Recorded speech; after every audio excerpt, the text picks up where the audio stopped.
নমস্কার সবাইকে, শুভ সকাল। আজ থাকছে পনিরেরই একটা স্ন্যাক্স রেসিপি। এটা বাচ্চাদের টিফিনেও ইজিলি ট্রাই করা যেতে পারে। তো চলো রেসিপিটা শুরু করা যাক। তো প্রথমেই পনিরগুলোকে কেটে নিচ্ছি, এরপর ব্যাটারটা তৈরি করে নেব। এর জন্য একটা বাটিতে নিয়ে নিচ্ছি 3 থেকে 4 চামচ বেসন।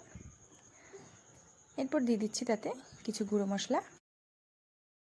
প্রথমেই দিয়ে দিচ্ছি ধনে গুঁড়ো, জিরে গুঁড়ো, শুকনো লঙ্কার গুঁড়ো, রঙের জন্য দিয়ে দিচ্ছি হলুদ গুঁড়ো, আর পরিমাণ মতো লবণ দিয়ে দিচ্ছি।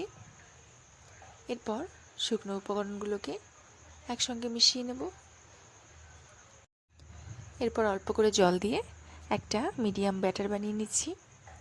এখানে ব্যাটারটা খুব বেশি পাতলা বা খুব বেশি গাঢ় করব না, এর জন্য জলটা প্রথমেই একবারে পুরোটা দিয়ে দেবো না। তো অল্প অল্প করে জল দিয়ে একটা ব্যাটার বানিয়ে নেব।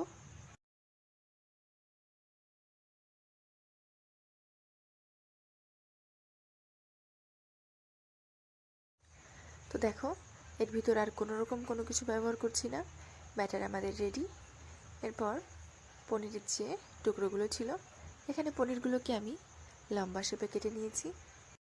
এরপর একটা কড়াইতে দিয়ে দিচ্ছি বেশ কিছুটা তেল। তেলটা গরম হলে স্লাইস করে কেটে রাখা যে পনিরের পিসগুলো ছিল সেগুলোকে বেসনের ভিতর ডুবিয়ে তুলে নিয়ে ফ্রাই করে নেব। ফ্রাই করার সময় মিডিয়াম ফ্লেমে রেখে ফ্রাই করব, তাহলে ভেতর থেকেও খুব সুন্দর কুক হয়ে যাবে। তো এটাকে হালকা ব্রাউন হওয়া পর্যন্ত ফ্রাই করে নেব। তো দেখো, আমাদের এক পিঠ কিন্তু ফ্রাই করা হয়ে গিয়েছে। এরপর উল্টে পাল্টে ফ্রাই করে তুলে নিচ্ছি।